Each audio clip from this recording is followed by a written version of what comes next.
Welcome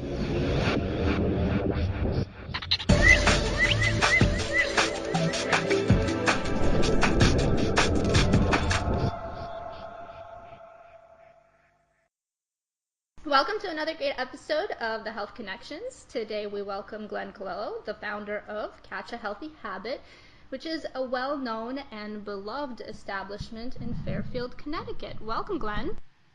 Welcome. Well, thanks for having me. I'm very excited to be on the podcast, and really my first official podcast interview. So this is really cool for me. That is so awesome. We're glad to be the first. So, you know what? It's funny. I was just doing a quick little live video from a friend of ours, or a friend of TWC, I should say, Pamela Miles. And she lives all the way in Ridgefield, but I was letting her know that I was just about to record a podcast with you, and she was just singing your praises and singing the praises of Catch a Healthy Habit. So even here in Miami, you have you have big fans, and that's awesome. Oh, wow. Oh, thank you. So could you share with us a little bit about your background and how that brought you into the health industry? So initially I was, right out of college, I was working at Wakeman Boys and Girls Club in Southport.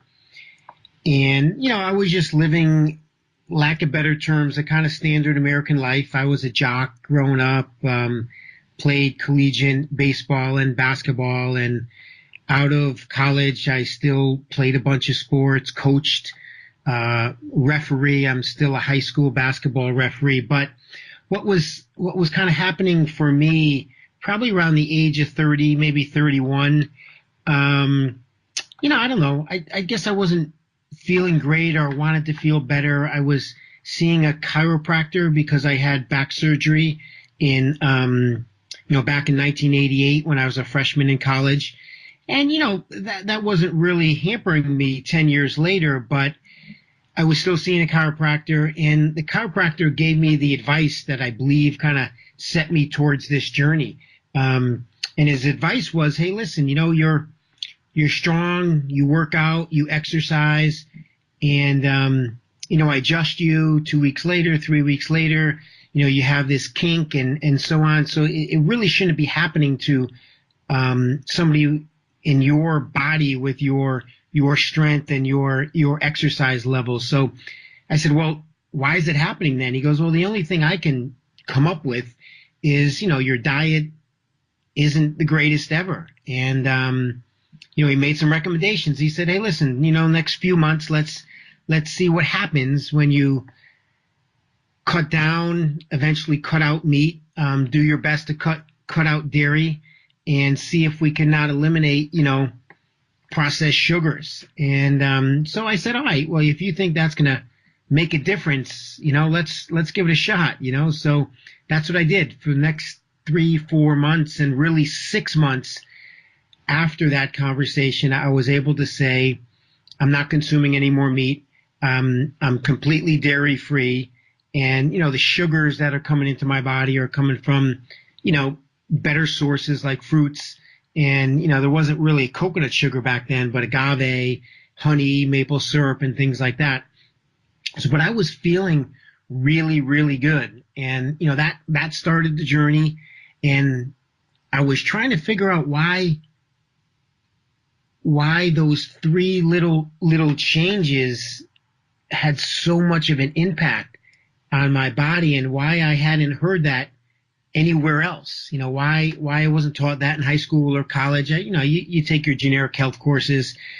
Why when I had back surgery, the doctor didn't say eat this or don't eat that, and it's going to help your back get better faster. So none of that happened. I took it upon myself to go to lectures, go to seminars, read books, and then I stumbled upon the Institute for Integrative Nutrition, better known as IIN. So in the winter of 2004 into the spring of 2005, I attended classes back when they were in person in New York City.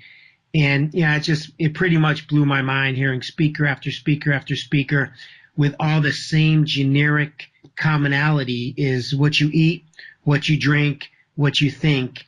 has an awful lot to do with how you feel. And, that just, got me going, more reading.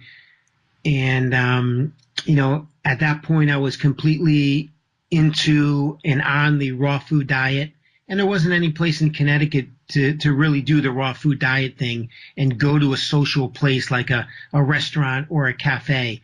So that's really the background of where Catch a Healthy Habit came from. And thankfully, during this journey with the Institute for Integrative Nutrition, I met my now wife, Lisa Storch, who just happened to be classically trained as a chef and found it extremely easy to bring that classically trained food preparation into the raw food world. So, here I am eating almond butter and celery and drinking smoothies and drinking juices, and she was able to take the more gourmet level of real food into the raw food world. So all of a sudden her and I are just eating gourmet lasagna and zucchini pasta with this exquisite non-cheese fettuccine sauce and things like that. So, we started doing raw food dinners all throughout Fairfield County, and we really knew there was a need. And at that point, in the winter of 2008,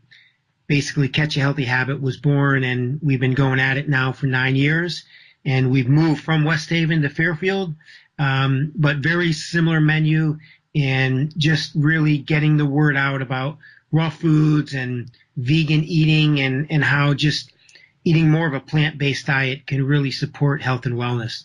That is a fantastic story, and I love the fact that so many of the wellness professionals that we interview, or those that are really involved in wellness as you are, they have a personal background story of how that has impacted and changed their life. And just to talk a little bit about the menu, a lot of people, they go to a raw food place, and their family members who may not be as happy about going there, they kind of expect something to be more basic, like you said, juice smoothies or such. But your guys' menu is something to really write home about.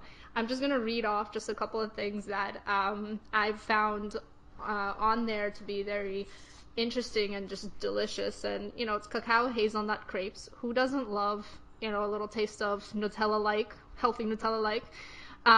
Spaghetti alla vodka, smoothie bowls, and even cinnamon rolls, raw cinnamon rolls, which I thought was fantastic. It's something that everybody can enjoy.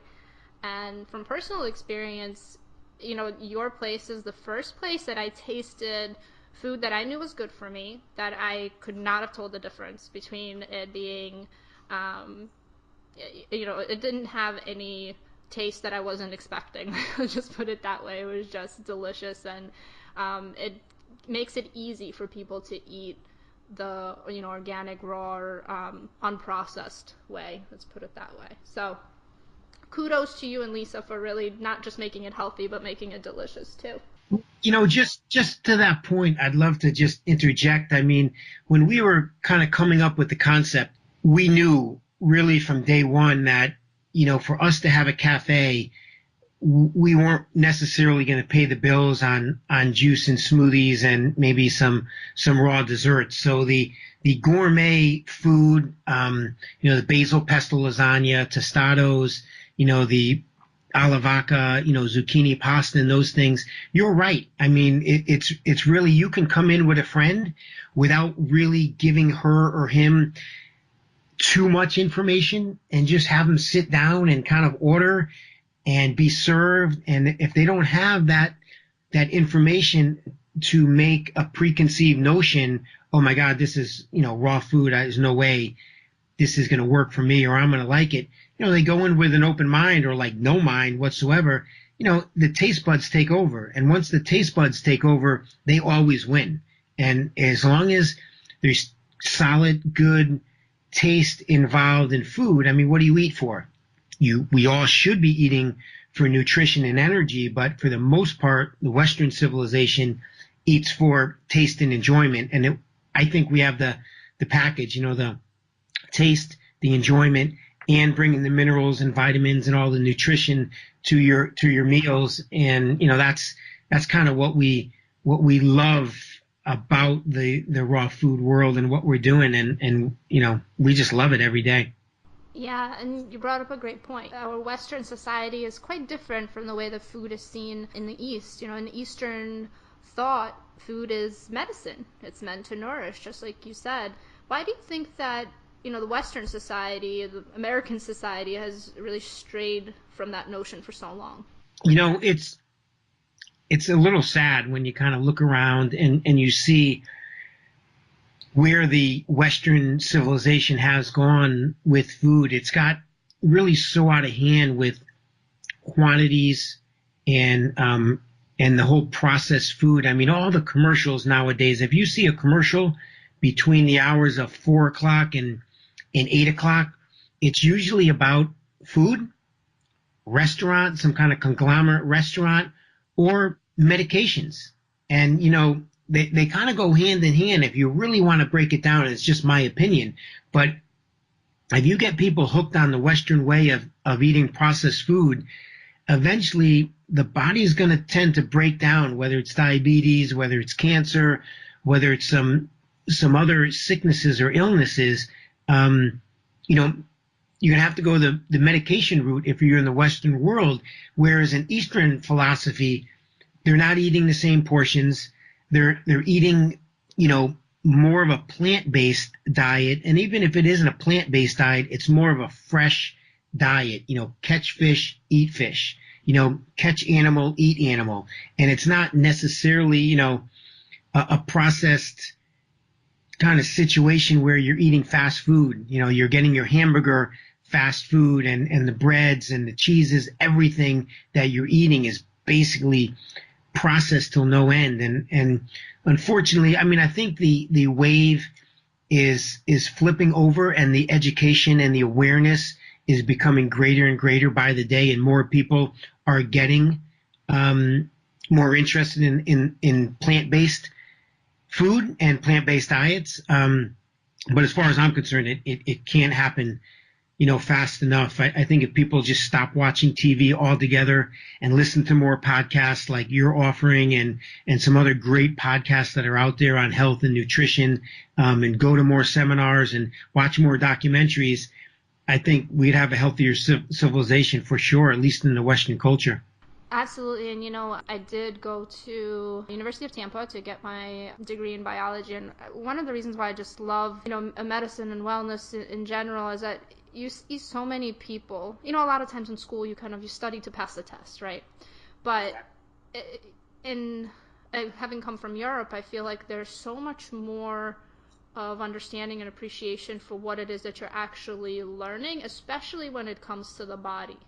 Right? The way that medical school is in Riga, let's just say I'm from Latvia, it's a lot more hands-on, right? And just a lot more appreciation of how this machine, this amazing machine is working and what it needs in order to survive beyond just knowing the numbers.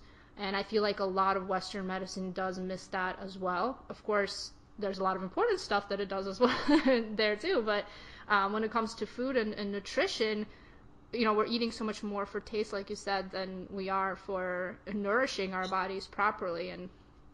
And I think a lot of the processed, and I know you educate a lot on non-GMOs and just pesticides and overall processing of food.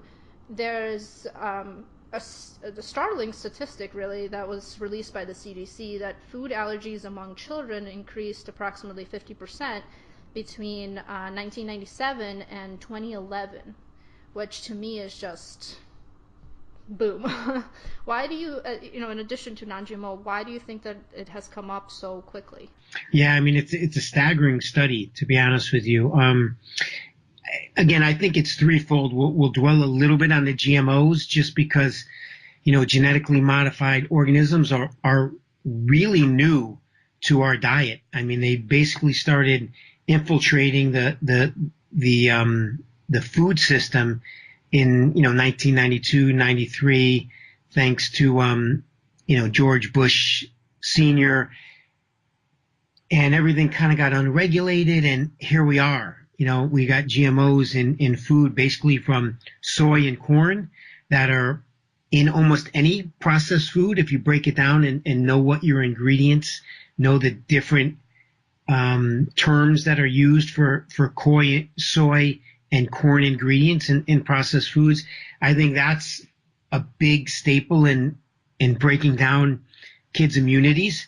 I'm also a believer, at least my opinion, in the overabundance of vaccinations that are going into kids at early ages, and there's a lot more vaccines that are entering kids at a younger age. I mean, they're bundling a lot of the vaccines now where they used to spread them out over years. So I think that is also taking a really huge hit on the immune system. And then also mothers. The mothers are eating all these processed foods. The environment is toxic, and depending on where you live, it could be more toxic. So as the female mother is taking in all these toxicities and maybe drinking not so clean water and things like that. Again, not saying it's the fault of any mother. It's just the fault of our society and how toxic it's become.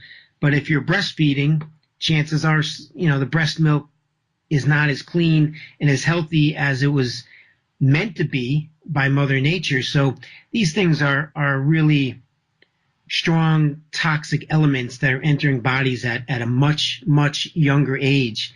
So therefore, the immune system's breaking down much sooner, and it can't keep fighting and fighting and fighting. And hence, I believe allergies are created at a younger age to things, we didn't necessarily have allergies to before. I mean, I'll flash back to my days when I worked at Wakeman Boys and Girls Club, surrounded by hundreds of kids daily. And when I took the job in 1992, 93, 94, 95, I don't ever remember the peanut allergy. I don't ever remember a lot of these food allergies. And then all of a sudden, late 90s, early 2000s, mid 2000s, I'm trained in how to use an EpiPen because, we got a couple dozen kids with peanut allergies and things like that. So it's a fairly new phenomenon, and there's not a whole lot of testing going on. The vaccine industry definitely isn't testing vaccinated kids versus non-vaccinated kids. So a lot of this stuff is going to be really, really hard to prove. It's a lot of assumption. But we're all our youth, our kids have now become the experimental situations because the experiments aren't being run double-blind studies, because I think the industries are really afraid of the results. That they really did thorough studies on GMOs and over-vaccinated kids, what they would find. And the third prong to this is the dirty electricity. I mean, kids nowadays go to school starting in kindergarten, and that whole building is a Wi-Fi building. So anywhere in that building, you can connect to the internet. And because you can't see what's referred to as dirty energy, it's all over. You're basically swimming in it. And that also, and I really encourage people to learn more about this, the Wi-Fi and how this can affect your health. And there are some people out there that really just can't stand it, have to move out to way deep in the wilderness just to get away from it. But it has an effect. So three-pronged: the dirty energy, the GMOs, the vaccinations are really causing a problem with our immune systems, and we're just overloaded. And the effects are food allergies, could possibly be the one of the reasons for the rise in type 2 diabetes and other chronic illnesses that we're getting at much younger ages. Type 2 diabetes used to be called adult onset diabetes. They had to erase that name from the chronicles because it's just happening to kids now, and it never did before. So I think those three things, again, GMOs, over vaccinations, and dirty energy, are playing a big role in our kids' immune systems. So they're having trouble fighting off a lot of these things. I'm so glad you brought that up. it's new, and I think that there's across all allergies really, and even like you said, over vaccination. Of course, we have advancements in technology, but we have seen it as a society. We have seen technology kind of, turn back on us, right? How many recalls have there been of pharmaceuticals, of cars, of anything really? And it isn't as highly regulated as we would like for it, as we would like to think that it is, right? Um, there is a preservative in a lot of things, but the TBHQ, which is used in specifically in Pillsbury, what do you call them, crescent rolls in their dough. But it's used everywhere, really. And I think it's interesting that the reason why it is approved by the FDA is because they assume the use of that preservative to be only 0.02%. But the thing is that if you're eating a Snickers bar and a Pillsbury and whatever else that it's in, that it exceeds it by, on average, 6 times. And, we trust for these industries, the vaccination industry, the pharmaceutical and so on, to know what it is that they're approving. But, when there are such big assumptions of these things, it's kind of scary, right? And we trust and we don't always question. And one of the things that I love that your cafe does is that it doesn't just sell the food and so on, which is a big service to begin with, but you really concentrate on educating. And like you said, if we didn't have a TV and we actually listened to information that can help our bodies, we would be further along. So, all the information that you're providing, was that part of the plan when you started Catch a Healthy Habit? Most definitely. Even before there was a Catch a Healthy Habit, I had, I guess I'll call it, for lack of better terms, retired from Wakeman Boys and Girls Club upon graduating from the Institute for Integrative Nutrition. I started seeing individual clients, but I started doing events. So I was going out and doing lectures. I was going out and renting, local facilities and showing documentaries, and also bringing in other who I believe to be experts in people's books that I read in my early part of my journey, and getting them to come and give a talk in Fairfield County. So with Catch a Healthy Habit became a reality, Lisa and I, agreed, let's bring these events to the cafe. When we were in West Haven, we had all this square footage. So let's do them. So literally every Thursday, and I say every, I'm sure there were a couple Thursdays we didn't do an event, but I would say for the first year and a half while we were in West Haven, we probably did an event maybe 3 Thursdays each month. And again, speakers, documentaries, or just doing food prep classes or talks myself. It was a way for us to create customers. People would come, or maybe they were a little bit into this lifestyle, or maybe just wanted to learn more, or maybe just wanted something to do from a social aspect. You know what I mean? And here was something to do. It was free, or it was $10 or whatever it was. They would come and be around people. Maybe they weren't into the bar scene, or they were just looking for things to do. They would come to the cafe and gather this information, and it did create some customers, but it definitely created a community. A lot of the people that frequented us while we were in West Haven were from Fairfield County, So when we moved to Fairfield County, they just saved gas, and they continued to frequent us. And also people from West Haven now, make the trip from time to time. So it's really great having had built a community.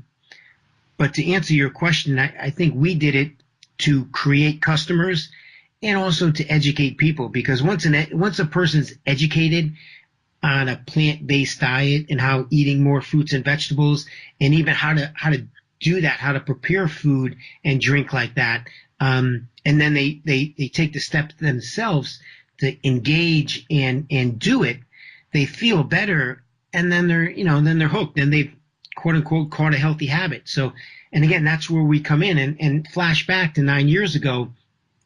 The stand was open in Norwalk, and that was it.